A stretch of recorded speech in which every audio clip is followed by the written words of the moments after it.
Considérons la solitude de Christ dans la mort. Oublions pour l'instant qu'il y avait les Lévites portant l'arche sur leur épaule, car la description qui en est faite ne permet pas de les placer sur le devant de la scène. C'est l'arche qui est seulement en vue, comme si elle était très loin, environ 1000 mètres seulement les séparer.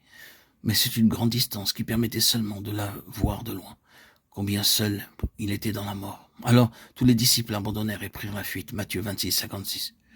Il avait dit, vous me laisserez seul, Jean 16, 32. Et ils l'ont fait. Et ensuite, le tiraillement le plus profond de tous. Mon Dieu, pourquoi m'as-tu abandonné? Matthieu 27, 46. Sa solitude dans la mort est dépeinte par l'arche. Considérons-le. Voici l'agneau de Dieu qui ôte le péché du monde. Jean 1, 29. Pourquoi donc cette solitude? Vous voyez, il n'y avait nul autre que lui pour pouvoir payer le prix du péché. Il n'y avait personne d'assez grand pour porter le péché du monde. Il était le seul qui pouvait le faire. Et cela l'entraînait dans une extrême solitude. Qui a pleinement été abandonné de Dieu, qui a connu cela. Remercions Dieu. Nous ne connaîtrons jamais cela. Il n'est pas nécessaire d'avoir conscience que Dieu nous ait abandonnés. Cela n'est pas nécessaire et certes, nous ne pourrions pas y survivre. Mais il l'a connu. Il a fallu que le Fils de Dieu passe par cela. C'est le prix.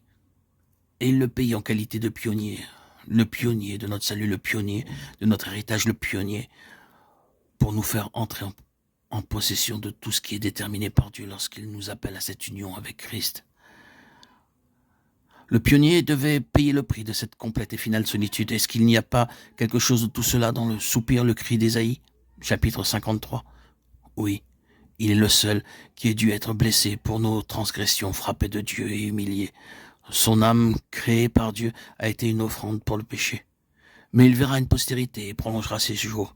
Et hors de cette solitude surgira une puissante multitude. Les enfants dont tu fus privé. Ésaïe 49. La prochaine chose, et ce sera le mot final pour l'instant, c'est l'identification avec lui par la foi et le témoignage. Non, nous ne pouvons pas littéralement et réellement entrer dans cela. Remercions Dieu, et ce n'est pas nécessaire. Je veux dire que nous ne sommes pas appelés à passer par tout ce qu'il a dû traverser, mais nous sommes appelés à prendre une position de foi, à attester tout cela d'une manière très pratique.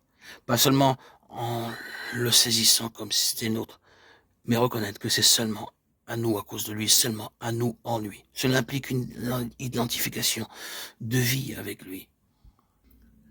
Cette identification par la foi et par le témoignage est vue comme un commandement de Dieu et comme ce qui devrait être réalisé. Hors du lit du Jourdain, hors du lieu où tout avait été réalisé par le grand pionnier du rachat, des pierres devaient être prises. Et remarquons-le par 12 hommes. Prenez 12 hommes parmi le peuple, un homme de chaque tribu, Josué 4:2.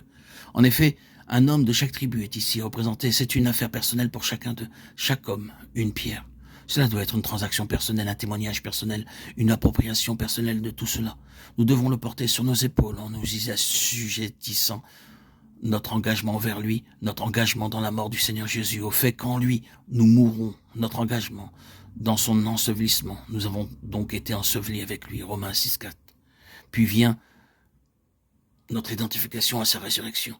Les pierres dans le Jourdain signifient notre union avec lui dans la mort et l'ensevelissement. Les pierres prises hors du Jourdain et dressées pour mémorial sur l'autre rive typifient notre union avec lui dans la résurrection. Livre de Josué, chapitre 3 et 4, 1, 9.